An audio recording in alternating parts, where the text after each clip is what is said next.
Како што е познато, на третата владина седница по предлог на Министерството за транспорт и врски и министерот Благој Бочварски е донесена првата позитивна одлука за започнување со изградба на брана на реката Отиња. Капиталниот проект, кој на хартија е прецизиран уште во 2002 година, изработен од Градежниот институт, конечно го доживеа првото придвижување низ лавиринтите на извршната власт.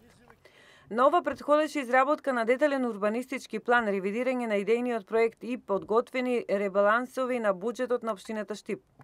Преку меѓународни тендерски постапки за голема инвестициона сума од над 5 милиони евра, останува оптимистичка проценка дека стартот на изградбата на браната би бил во ноември или декември, но најсигурно е почетокот на наредната година. Јас денеска потпишав практично информација барање до владата, со кое што со проценетите суми практично Министерството за транспорт и врски ќе распише тендер и на тој начин почнува да се остварува она што представува еден долго децениски сон на сите граѓани на општина Штип и мислам дека многу брзо треба да очекуваме таму многу конкретни активности на теренот кај што ќе биде браната на река Отиња.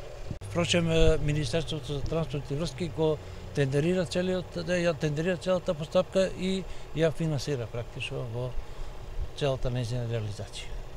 Станува збор за проект насипна брана со капацитет од 3 милиони кубни метри вода. Езерото би се формирало во длабочина од најмалку 5 метри. Се работи за студија на животна средина, која што е во финална фаза, пошто се очекува и комплет документација која ќе оди на одобрување од Министерството за транспорт и врски.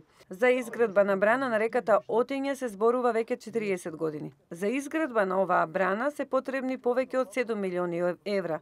И како што е познато, штипјани не седеа со скрстени раце, во исчекување некој друг да им го реши проблемот. Тие преку самопридонес собраа 2 милиона евра. За остатокот од финансирање се очекува епилогот од владиното ветување.